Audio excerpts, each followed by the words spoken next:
ஒரு நாள் தங்கினா 52,000 ரூபாய் பணம் தருவதாக வெளியாகி இருக்கும் அதிரடி ஜாப் ஆஃபர் தான் இப்போ ட்ரெண்டே. ஜப்பான்காரன் என்னெல்லாமோ கண்டுபிடிச்சிருக்கான் அப்படிங்கிற காமெடிக்கு 10 பொருத்தமும் பக்காவா பொருந்துற மாதிரி தான் இந்த கோஸ்ட் ஆஃப் ஜாப் ஆஃபர் இருக்குன்னே சொல்லலாம். உண்மையாகவே பேய்கள் இருக்கா? பணம் கொடுத்து பேய் வீட்டுல தங்க சொல்ல காரணம் என்ன?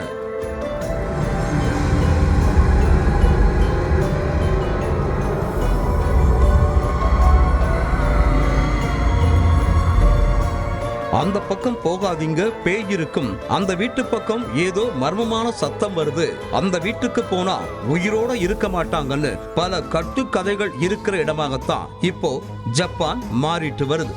அதாவது ஜப்பான்ல தனியா வசிப்பவரோ, கொடூரமான தீ விபத்துல சிக்கியவரோ, தற்கொலை செய்து கொண்டவரோ இருந்தால் அந்த வீடு அபசகுனமாகவும் பேய் போன்ற அமானுஷ்யங்கள் இருக்கும் இடமாகவும் பார்க்கப்பட்டு வருதாம். அப்படிப்பட்ட வீடுகளை அக்கம் பக்கம் இருப்பவர்கள் தனிமைப்படுத்தி அந்த பக்கம் போறதையே தவிர்க்கிறதோட அது பேய் வாடும் வீடுங்கிற கதைகளையும் கட்டி விடுகின்றனர்.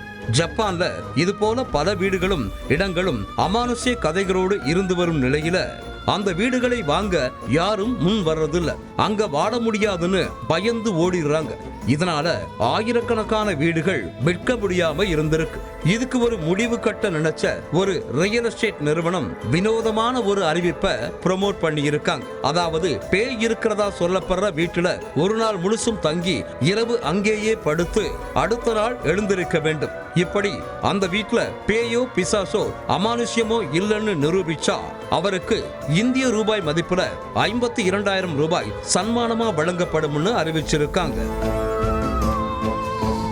அப்படி யாராவது பேய் வீட்டில் தங்கி அடுத்த நாள் உயிரோடு இருந்தால் அந்த வீட்டை வாங்குறவங்களுக்கு வீடு பாதுகாப்பானது, பேய் போன்ற எந்த அமானுஷ்யங்களும் இல்லைன்னு நிரூபிக்கப்பட்டதா வீட்டின் உரிமையாளர் தரப்புல சான்றிதழும் வழங்கப்பட்டு வருது. இதனால பேய் வீட்டில் தங்குவதற்கு ஒரு நைட்டுக்கு மட்டும் 52,000 ரூபாய் தர்றதால வேலையில்லாத இளைஞர்கள் பலர் இந்த வேலைக்கு போட்டி போட்டு கொண்டு வரதா சொல்லப்படுது. ஒரு சிலரோ காசுக்காக பேய் கூட எல்லாம் வாட முடியாதுன்னு சொல்லி ஓட்டமும் பிடிக்கிறாங்களாம். ஜப்பானில் புதுசா ட்ரெண்ட் ஆகி வரும் இந்த அதிரடி ஜாப் ஆஃபர் கேட்கிறவங்கள ஷாக் ஆக்கி வருது.